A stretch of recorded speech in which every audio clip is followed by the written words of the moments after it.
Ainsley D here with you. Another early morning live. I'm gonna start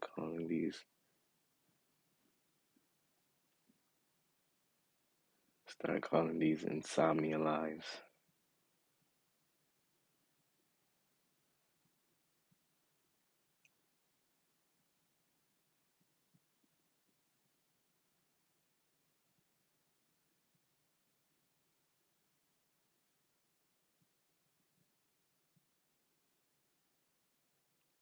5 o'clock in the morning.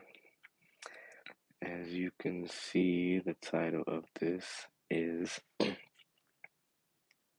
um, The American Dream No More.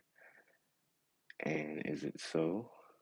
I should put a question mark in it because that's basically what I'm saying. The reason why I'm saying this is just so much has changed in terms of living in America and going after the American dream, the American dream, what it was, the cliche um, house, picket fence, nice yard, two-car garage, two and a half cars, two and a half kids, But one of the main thing about the American dream is about having a good job in addition to having good housing and being able to purchase a house. With that said, um, the markets are looking crazy and crazy. Also, to add inflation to it, so then we got inflation as well. We got layoffs going on as well as affordable housing is not affordable anymore, and people nowadays can't even be able to purchase a house because of housing prices and the Fed rate.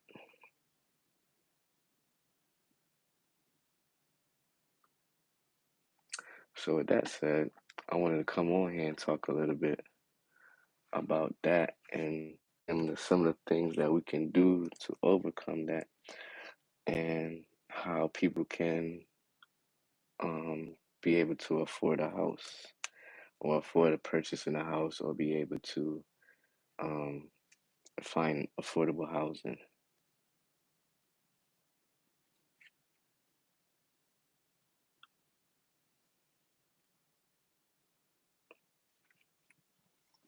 So one thing that we got to discuss, and I had to really learn a hard lesson on, was being able to budget yourself and keeping an eye on your budget, keeping an eye on your financing, and being able to budget. So I had a hard lesson on that, and I'm still learning that.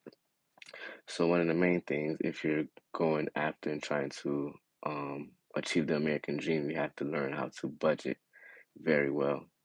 So some of that means putting up money for savings towards your goals. So you can have your big goals, such as trying to go on a trip, purchase a house, different things like that. So what they're saying is, in order to afford a house and not go crazy about it, or afford a nice living, you have to be able to afford 25% of your income going towards um, going towards your goal. So if you're um, renting a place or purchasing a house, 25% of your income, they're saying, should be able to go towards those living expenses. What's going on? What's going on? Good morning, everybody. So, as we were saying, we got layoffs going on, we got inflation going on, as well as a lot of other things. So, in order to combat this, what I've been doing is getting involved with the gig economy. Now, the gig economy is stuff like you got your Uber Eats, your DoorDash. Um, what else? Um, you got your delivery apps. That's what I got involved with. A lot of delivery apps. Then you got your task apps where you can do different things like task grabbing and things like that.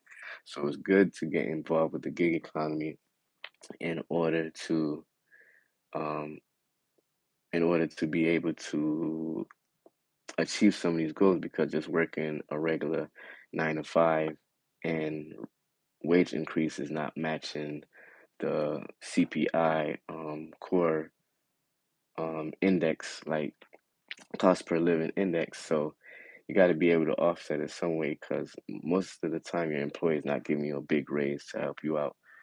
Hey, good morning, Jonathan. How you doing, man? Good morning to you. Top of the morning to you. So a lot of the times your employer is not going to give you a big raise or anything like that and able to combat inflation and being able to afford your expenses. So I've been getting involved with the gig economy and it's been very interesting. Some apps I was able to get on right away, some apps I wasn't, but it's been able to help me to stack a little money and take care of some bills and get rid of some debt and stuff like that. Good morning, Blake. Good morning. Hope you have a great day too, man. We're going to make the best of this day. So, so I really recently, over the last, I say about almost since this year started, I've been really getting involved with the gig economy and learning different things with the gig economy. Um, some good, some bad. You know how life is. You got your ups and downs. So I've been able to learn a lot from this and putting some of that towards trying to afford the American dream and the American goal. But at the same time, you have other expenses that come into hand, like your emergency expenses or different things that come into play. Maybe rent increase, insurance increase, car insurance increase. So is the American dream still, is it still there? Can we still achieve the American dream? You know, the good job, the nice place to live, the nice, well, not an exactly nice house, but a reliable house or place to live, as well as a reliable transportation. Um, Let me know your thoughts on that, right? Because another thing that come into play that I saw in the report was in terms of housing, in terms of living, a lot of the issue is with the legal migrants that's coming into these certain cities that's what they call them. I'm not sure what they call these cities, but I guess safe cities for migrants to go to, like New York City, a lot of the big cities. If they're crossing the border and they're legal migrants and they get their asylum, they're able to get some vouchers and stuff like that. So it's affecting a lot on the job market as well as the housing market, big time on the housing market because um, a lot of places are I don't want to say accommodating these legal migrants, but they're putting up um, places for these legal migrants to occupy because of the government is helping out with the rent and stuff like that. So it's probably like more affordable or more profitable for them. What else we got? Good morning, everybody. Feels like you have to finance the American dream. Oh, that's a good one. You definitely got to finance the American dream. And that's another reason why I wanted to come on here and talk on like what's an alternative ways of achieving the American dream. So like I said, um, in addition to my 9 to 5, as well as, you got your side business, your side hustle, I've been getting involved with the 1099, the economy, the gig economy.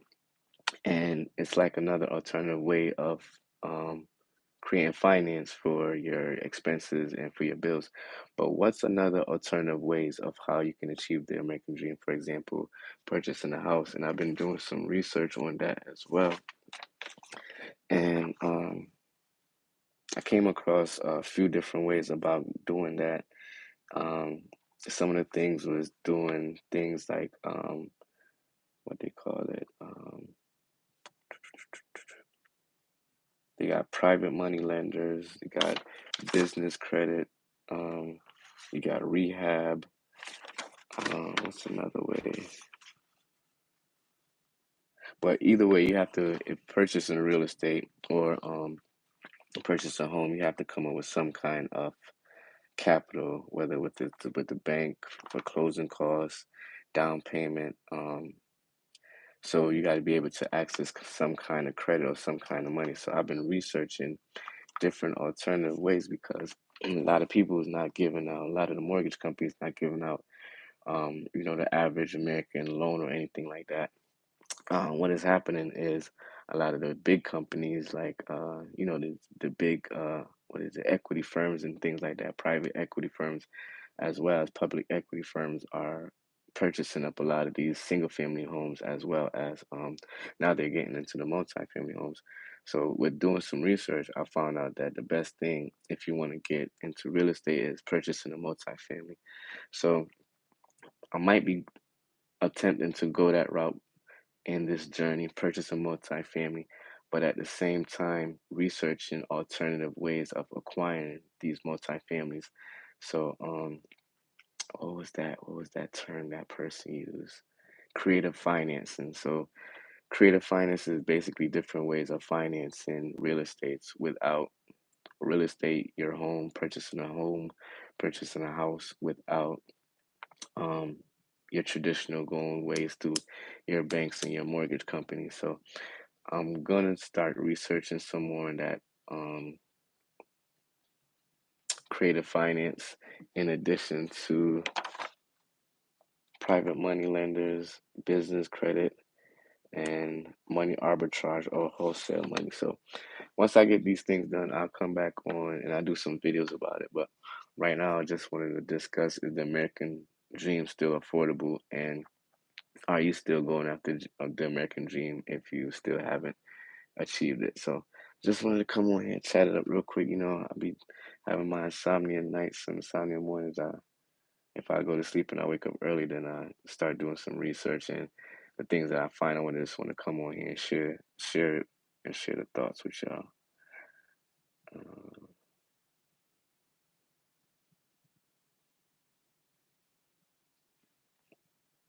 yeah. So what's y'all thoughts? Let me know what you think. Feels like you have to finance the American dream these days, definitely. All right, so I'm not gonna stay on here too much longer. Probably another 3 minutes or so. So let me know what your thoughts. I thank you all for coming on here. Whoever's on here, thank you for sharing your thoughts. What can So then you got to research the amount of income you have and what you can afford. What else? Mm.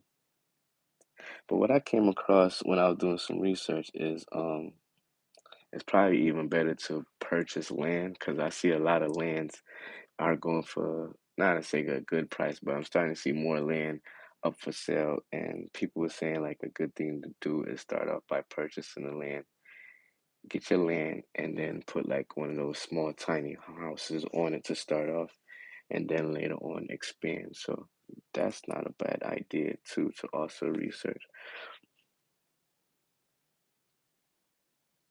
What would it take for houses to be affordable again in the United States? And it all comes down, yep. Big thing that they're saying is the federal bank rate. If that comes down, then it'll be able to um, afford the American dream. So let me do a quick key points from Investopedia. And it says home prices have surged over the past 4 years. The mortgage rate increases since 2022 have made purchases cost even more prohibitive, especially for potential first-time buyers. Then, for houses to be affordable as they were before the pandemic, a highly improbable combination of steps, decline in home prices and mortgage rate, as well as surge in median household income. That's like I was saying, like, gotta definitely increase the income. That's why I'm got involved with the gig economy, by increasing my income by using the gig economy. Like, so you got your Uber Eats, DoorDash, you got a lot of different delivery apps that you can use, delivering documents, delivering medical supplies. What else? Food, not just like food from like fast food, but like catering food. You deliver those. What else? What other things I've been doing? But I've been getting involved in the gig economy, even things like doing tasks for like task rabbits. You can help people like build things, put things together.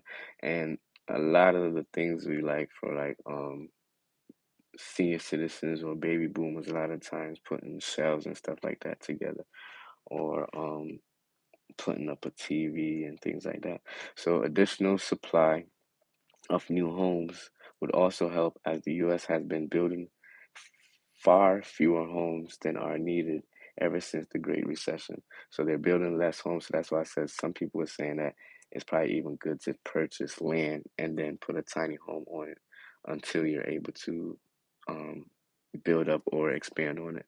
The American dream, and this is coming from Investopedia, so the American dream of home ownership is in seriously trouble, and it would have a dramatic shift in the marketplace to bring it back within reach for most families. To be specific, to make houses as affordable as they were typical incomes back in February 2020, home prices would have to fall 40%.